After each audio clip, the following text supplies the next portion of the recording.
Kasus selanjutnya adalah no beep, no display.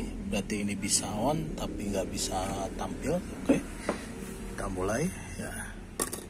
Kita selalu menggunakan debug card untuk mendeteksi, menganalisa ke arah manakah nantinya kita akan melakukan proses perbaikan ya.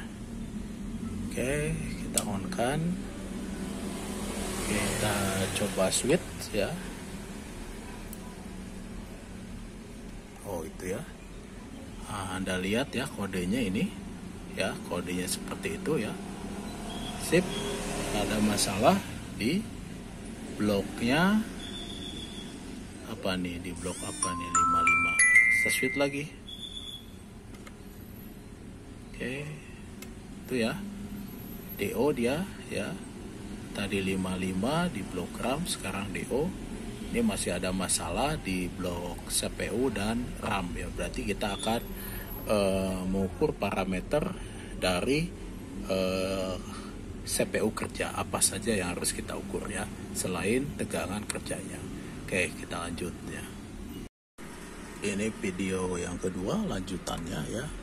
Tadi kita ketemu dengan kode DO ya. Ini DO, no display ya, sesuai dengan kasusnya ya, kata pemiliknya. Oke ya, langkah-langkahnya apa saja sih yang harus kita lakukan ketika ketemu kasus DO. DO umumnya atau D0 itu umumnya adalah kasus yang hadir setelah komputer itu bisa di on ya, bisa di switch ya. Parameter pertama adalah yang kita cek itu tegangan setelah di switch. Contohnya sebagai contoh ini ya, ini seri B360M Pro atau generasi 6 dan 7 ya. Ini generasi ini generasi 8 dan generasi 9 ya. Generasi 8 dan 9. Berarti tegangan setelah di switch yang pertama adalah tegangan RAM. Ya, ini tegangan RAM. Ya, kita coba cek tegangan RAM-nya hadir ya, 1,2 volt. Kemudian kita maju ke depan lagi, tegangan kedua dari RAM adalah VVV ya, VVV 2,5 volt di sini ya, sini ya. Itu nggak beda jauh, 2,5 volt. Oke, valid ya.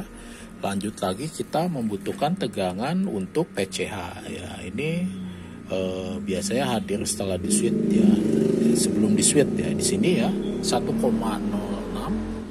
Kemudian kita membutuhkan tegangan yang namanya PCCST ya, 1,5 volt, 1,05 juga ya, atau 1 volt VTTST ya. Di sini ya, VTTST itu linear regulator hadir juga. Kemudian kita membutuhkan tegangan PCCSA ya, PCCIO, Vicor ya. Nah, kalau kita ukur di semua lilitan ini hasilnya jong semua ya. Ini ya, kita ukur, Anda lihat ya, 0,16. Kita ukur lagi ini, oke, 0,0000 ya. Hampir semua tegangan di lilitan PCCIO dan Vicor, terutama JPEG, 0 semua ya.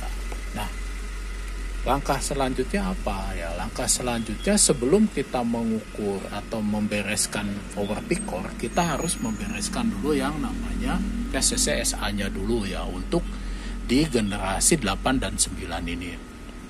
Nah, PCCSA ini ya dihasilkan dari sebuah PWM, yaitu PL13 atau ini ya, PL13, yang mana ya PU11 ini mengendalikan MOSFET upper dan lower ya, PQ354 dan PQ55.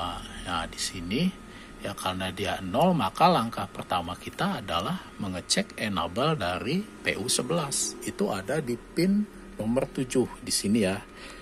Nah, ini rahasianya, biasanya ini proteksinya aja. Ya, kita ukur, ya, sini ya. Hasilnya 0 enable-nya. Kaki 7 enable-nya 0 dan dia tersambung ke sebuah double MOSFET. Ya, ini double MOSFET.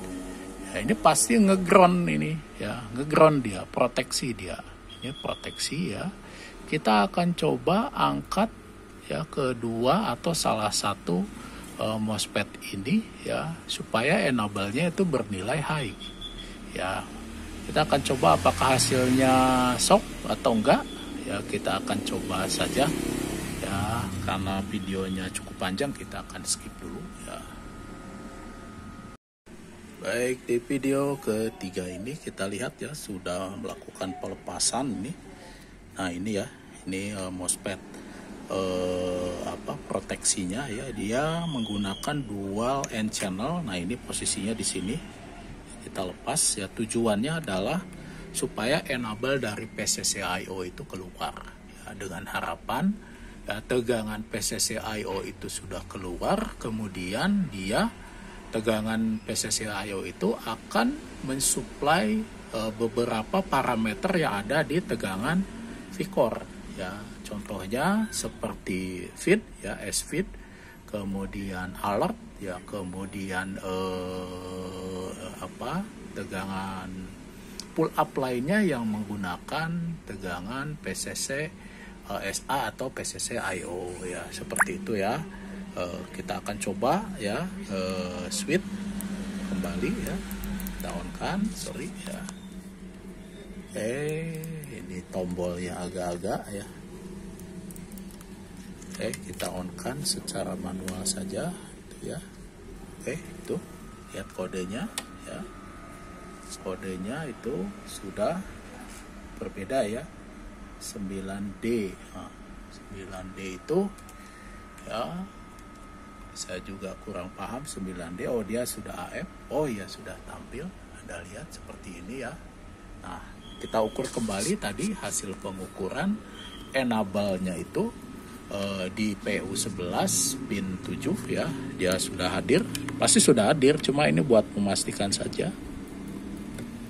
Anda lihat ya, 0,9 hadir. Kita akan ukur lagi semua tegangan yang tadinya nggak hadir ya. Ini ya PCC SA-nya ya, kemudian V-core, PCC IO ya, kemudian power P-core. Nah, ini power P-core lagi ya, bawah 0,95. Nah, itu ya semuanya 0,95. Sekarang kita ukur G-effect-nya.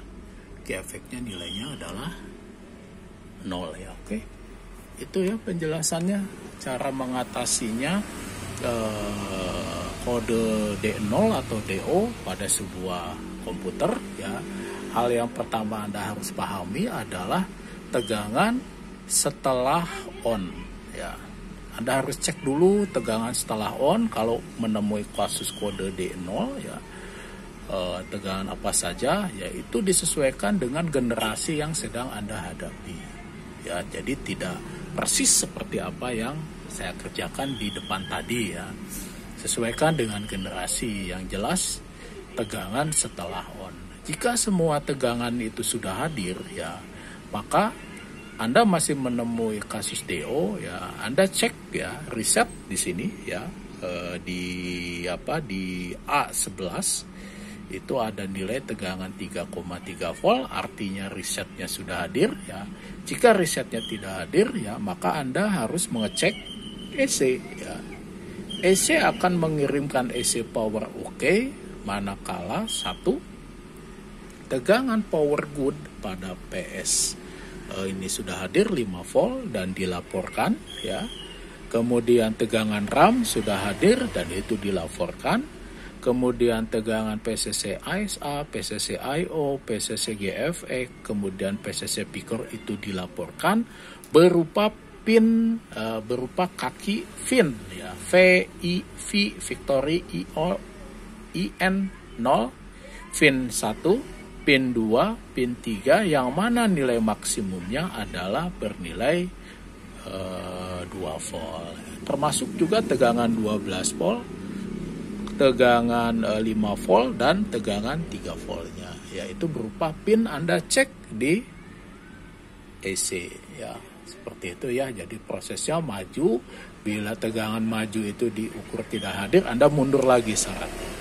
Nah, teknik-tekniknya seperti itu ya, untuk melakukan tracing lebih mendalam lagi ya. Sekian, mudah-mudahan bermanfaat. Terima kasih.